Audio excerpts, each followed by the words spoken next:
রহমান তুহিন লিখেছে, স্যার 2019 সালে honours pass করেছি, এরপর 4 বছরের ইয়ার গ্যাপ, এসএসসি এইচএসসি স্কোর জানিয়েছে। লিখেছে, আমার পরিবার সহ ইউরোপে যাওয়ার আমার কোনো সুযোগ আছে কিনা, আমার অর্থনৈতিক অবস্থা ভালো না, আমি জুন মাসে আইএলটিএস পরীক্ষা দিব। আচ্ছা, একটা কথা বলে রাখি যে জুন মাসে পরীক্ষা দিবেন, ঠিক আছে, অসুবিধা নাই। পরীক্ষা দিতেও লাগে 20,000 টাকা প্লাস। প্রিপারেশন না নিয়ে পরীক্ষা, টাকা কি মানে আমি জানি না, কেউ কেউ বলে যে টাকা গাছে ধরে, নো, অনেক কষ্টের টাকা। আমি জানি না আপনি কত টাকার মালিক, হয়তো অনেক টাকার মালিক হতে পারেন, নষ্ট করতে চাচ্ছেন। নিজে কোনো একটা জায়গায় না শিখে পরীক্ষা দিবেন, এর চেয়ে দুঃখজনক কি হতে পারে? যে সাঁতার না শিখেই একটা সমুদ্রে ঝাঁপ দেওয়া, সাঁতার না শিখেই বড় কোনো নদীতে যাওয়া, এর চেয়ে দুঃখজনক কি হতে পারে? আমি এই জন্য বলবো যে আগে শিখে নেন। শিখতে লাগে মাত্র 15,000 টাকা প্লাস বই কিছু, আর পরীক্ষা দিতে লাগে এত। একবার যদি পরীক্ষা দিয়ে খারাপ হয় আবার পরীক্ষা দিতে হবে। এই জন্য বললাম, আমরা কি করি সামনে থেকে একটু টাকা মানে লাগবে, এটার জন্য আমরা কি করি বাঁচানোর জন্য 15,000 টাকা বাঁচানোর জন্য অনেকে দেখি যে 50,000 খরচ করে ফেলে, লস করে ফেলে। এর চেয়ে দুঃখজনক হতে পারে না। আর আপনি বলেছেন পুরো পরিবার নিয়ে যাওয়া যাবে কিনা, হ্যাঁ, যারা অনার্স পাস করেছে বা ডিগ্রি পাস করেছে, এখন এই মুহূর্তে যেমন ইউকেতে যাওয়া যাচ্ছে, লন্ডনে একসাথে যাওয়া যাচ্ছে। এছাড়া অনার্স পাস হলে যাওয়া যাচ্ছে ডেনমার্ক এবং সুইডেনে, একসাথে যাওয়া যাচ্ছে। একজনের শুধুমাত্র 6.5 লাগবে আইএলটিএস এ, যেটা কাজ করছে দীর্ঘ প্রায় 20 বছর। একবার না পারে 2 বার সুযোগ দিচ্ছি। 322টা এক্সট্রা ক্লাস আছে, এটা শেষ হওয়ার পরেও পারবে না কেন? পারবে ইনশাআল্লাহ। কথা হলো যে চেষ্টা তো করবে। একজনের যোগ্যতা দিয়ে 2 জন যাওয়া যাচ্ছে, হাসব্যান্ড ওয়াইফ এবং বাচ্চা-কাচ্চা। তো পরিবার সহ তো যাওয়া যাচ্ছে। 2 জনই ওয়ার্ক পারমিট পাচ্ছে। একজন ফুল টাইম, একজন পার্ট টাইম।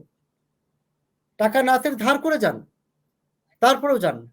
আমি বলছি যেখানে হয়তো জুয়েল ভাই চিনতেও পারেন। আমার সাথে কোনো একটা মিডিয়াতে উনি এই সাক্ষাৎকার নিচ্ছিলেন। তো আমি আজকে যেভাবে সাক্ষাৎকার দিচ্ছি ঠিক সেভাবে লাইভে। আল্লাহর অশেষ রহমত, কয়েকদিন পরে ওই আরজে বলছেন, স্যার আমি তো চলে যেতে যাচ্ছি। বলছে আমি একটু আইএলটিএস করবো। কেন? আপনি তো দেশের সেবা করছেন, আরজেইং করছেন, আমার সাথে প্রোগ্রাম কে করবে তাহলে? বলছে স্যার আরো কেউ আছেন, করবেন। কিন্তু আমি চলে যাচ্ছি। যে আপনি যখন বললেন হাসব্যান্ড ওয়াইফ একসাথে যাওয়া যায়, তাহলে যেতেই হবে আমাকে। ভদ্রলোক উনি করলেন, উনি নামটা বলছি না, অনেকে জেনে ফেলবেন। তো উনি আইএলটিএস করলেন। আজকে আমি যখন জানলাম যে না, উনি পরিবার সহ চলে গেছেন। বাহ! তো এইজন্য তো ব্যাপারটা হচ্ছে, এইজন্য বললাম যে যেখান থেকে আছেন, হয়তো আজকে গান শোনার জন্য এখানে আসছেন। হয়তো আপনি চেয়েছিলেন যে একটু বিনোদন নিবেন ঢাকা এফএম 90.4 থেকে, কিন্তু শুনছেন আমাকে। হয়তো আমাকে শোনার ইচ্ছা ছিল না। কিন্তু এটুকু বলবো, আমাকে শুনছেন, হয়তো জোর করেই শুনছেন।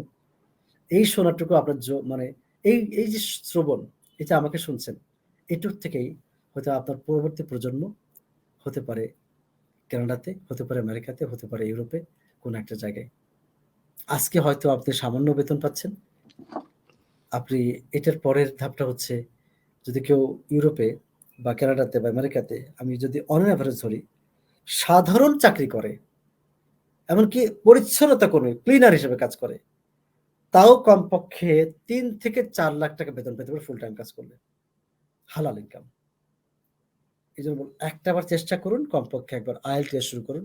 আমি অনলাইনেই করতে বলব আগে। যারা পারছেন না অনলাইনে করুন। রাত 9:30 থেকে 11:00 পর্যন্ত আছে। রাত 9:00 থেকে ব্যাচ আছে। সন্ধ্যা 7:00 থেকে ব্যাচ আছে অনলাইনে। এসে করা যায়। শুধু শুক্রবারে করা যায় অফলাইনে। শুধু শুক্রবারে। কোনদিন টাইম পাচ্ছেন না। ঢাকার বাইরে থাকেন। নাইট কোচে চলে আসুন। তাও শুরু করুন এবং জীবনটাকে সামনের দিকে এগিয়ে নিন।